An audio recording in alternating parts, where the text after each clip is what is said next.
Hi friends, మీరు కనుక మన ఛానల్ని ఫస్ట్ టైం చూస్తున్నట్లయితే కనుక మన ఛానల్ సబ్స్క్రైబ్ చేసుకోండి. అంతేకాదు పక్కన ఉన్న బెల్ ఐకాన్ కూడా యాక్టివేట్ చేసుకోండి. ఫ్రెండ్స్, ఆసరా పెన్షన్స్ని చేయుత పెన్షన్స్ కింద కన్వర్ట్ చేసి మనకైతే ఈ పెన్షన్స్ అన్నీ కూడా మనకి వచ్చే నెలలు కాకుండా, అంటే జూన్ నెల కాకుండా జూలై 5వ తారీఖు నుంచి విడుదల చేయాలని చూస్తున్నారండి. ఓన్లీ చేయుత పెన్షన్సే కాదు, ఈ మహాలక్ష్మి స్కీమ్ కింద ఏదైతే 2500 ఇస్తామని చెప్పారో ఆ డబ్బులు కూడా అదే నెలలో రిలీజ్ చేయాలని నిధులైతే సేకరిస్తున్నారని మనకి ఇన్ఫర్మేషన్ అయితే వచ్చిందండి.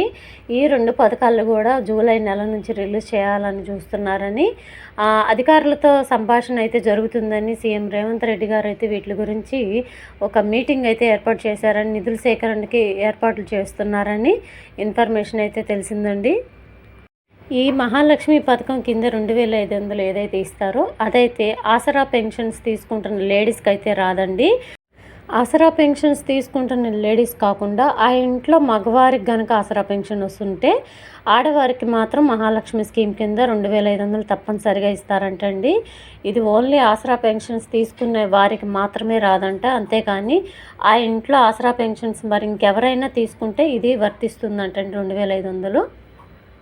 సో మనకి ఈ పెంచిన పెన్షన్స్ అన్నీ కూడా, అంతేకాదు మహాలక్ష్మి 2500 కూడా అన్నీ కలిపి మనకి జూలై నెలలో వచ్చే అవకాశం ఉందని మనకి ఇన్ఫర్మేషన్ అయితే తెలిసిందండి. వీటి కోసం నిధులు సేకరిస్తున్నారని కూడా తెలుస్తుంది మనకి. ఈ వీడియో కనుక మీకు నచ్చినట్లయితే మీకు మీ ఫ్రెండ్స్, ఫ్యామిలీ మెంబర్స్ ఎవరైతే ఉన్నారో వారందరికీ కూడా దయచేసి షేర్ చేయండి. వీడియో నచ్చితే కనుక ఒక చిన్న లైక్ అయితే ఇవ్వండి. Thank you.